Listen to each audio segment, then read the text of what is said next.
Thanks to Todd G for this week's selection. Todd wrote in a few weeks ago asking for more old-school Sierra adventures, and it has been a while since we looked at some of these. Viewers that have followed this channel for any extended period of time know of my love affair with old Sierra text adventure games, and specifically the Space Quest series. The Space Quest series takes place in a farcical, fictional version of the future, complete with all sorts of parody references to science fiction franchises such as Star Trek, Star Wars, and just about any other pop culture nonsense you can think of. But with Police Quest, Sierra set out to do the complete opposite of that. Replace the wacky, over-the-top Space Quest universe with a gritty, realistic crime drama set in a modern-day California town. Police Quest was created in part by Jim Walls, an actual retired police officer. Walls retired after 15 years as a police officer when he was involved in a shootout. In 1984, Officer Walls got into a shootout with a parolee during an enforcement stop, which left him traumatized. About a year later, Officer Walls was placed on administrative leave, and by weird chance, he ended up meeting Ken Williams from Sierra Online. The story goes that Ken Williams would occasionally go in to get a haircut from the salon where Officer Walls' wife worked. Ken Williams and Jim Walls met, and the rest is history.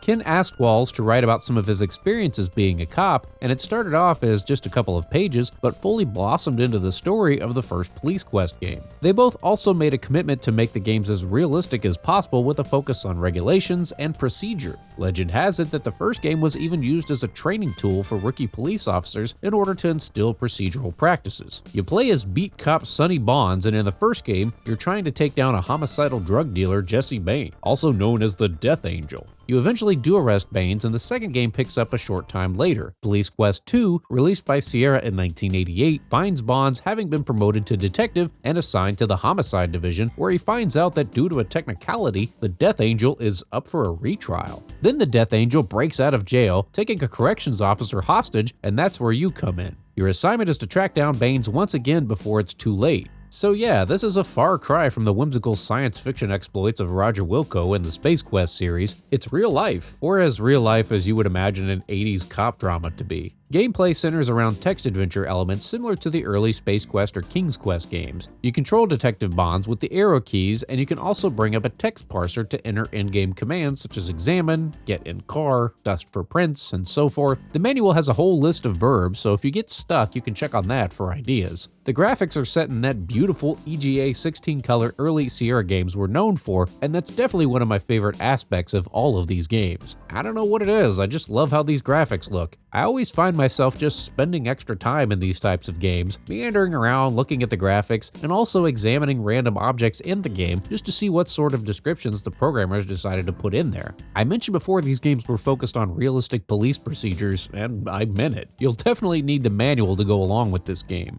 The manual has all sorts of info such as radio codes, crime codes, procedures for various tasks such as going to the gun range, if random mundane tasks such as dusting for prints, thumbing through old criminal files, interrogating witnesses, getting yelled at by your boss, processing evidence, and adjusting the sights on your weapon sound like a good time? Well, boy howdy, have we got the game for you. Okay, so the Police Quest games aren't for everybody, and I get that. Text adventures in general are a bit of an acquired taste, and the Police Quest games add an extra layer with all the process and procedure thrown in. But one of my degrees is actually in criminal justice, and I also have a military background, so I guess I can appreciate what they were going for here, and I admire the amount of work and effort that went into making this seem as realistic as possible. And that's not to say this game is boring. It's absolutely not once you get into it. I mentioned before the premise here is that you're trying to track down a known drug dealer who has escaped from jail. There are some legitimately tense moments. For example, when you encounter the Death Angel early on in a park and have to draw your weapon, or some other stuff such as finding a dead body in a lake or when your loved one suddenly goes missing.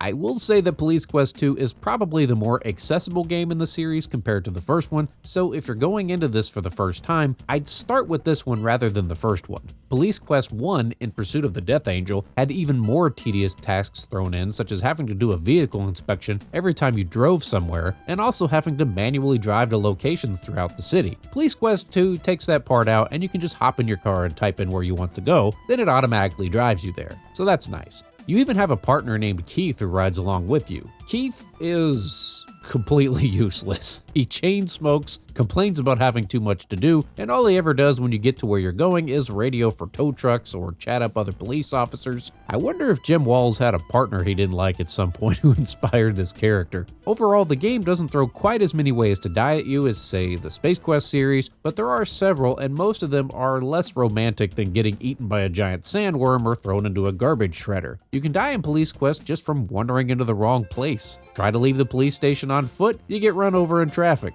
Try to cross the street to get to the airport, you've got to look both ways first and push the button, jerk. When you die, Officer Walls shows up to taunt you as well as give you some clues as to what you could have done differently. You also have to make sure that you correctly sight your weapon before using it, and you'll have to do this a couple of times throughout the game. No, you can't just draw your gun and fire. If you haven't zeroed your weapon before encountering a bad guy, you'll keep missing wildly and eventually get shot. The manual has the procedures for making sure your sights are properly adjusted at the shooting range, but even that is a process. You don't just walk into the range and start firing. No. You gotta go to your locker, collect your gun and ammunition, give your gun to the range officer for inspection, ask for ear protection, enter the range, wear your ear protection, load your gun, draw your gun, aim your gun at the target, fire your gun, put your gun away, press the button to move the target back to you so you can inspect it, adjust your gun sights as needed, change out the target for a new one, press the button again to move the target back in place, and repeat the whole process all over again until your sights are properly adjusted.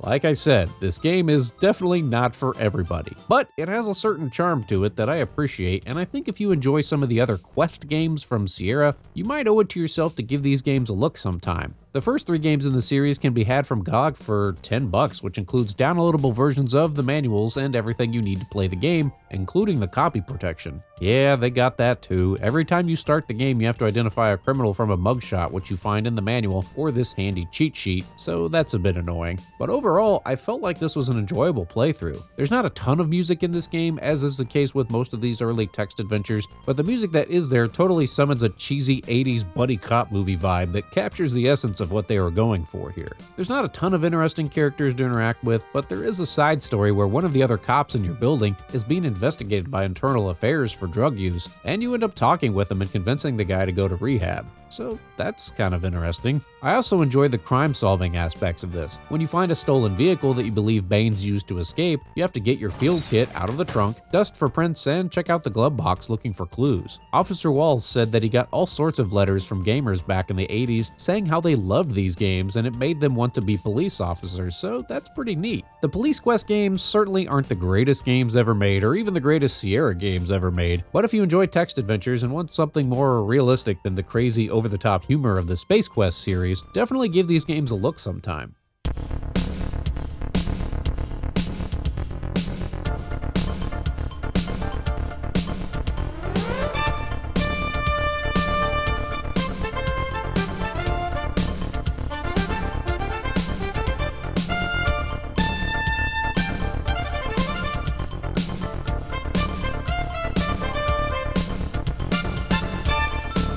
Hey, I noticed a lot of views lately have come from people that aren't subscribed to the channel. If you're new here, well, welcome to Friday Night Arcade. We do this sort of thing every week, and there's over 120 old episodes in the can that you can check out if you're bored, including more text adventures and old Sierra games. I've done episodes on all 6 Space Quest games if you're into those. So yeah, subscribe if you want, and if not, that's fine too. I don't mind. But it's free to do, and then you get notified every time there's a new episode. And if you're a longtime viewer, well, thank you so much for your support over the years. I really appreciate it. As always, please don't text and drive, and I'll see you next time on Friday Night Arcade.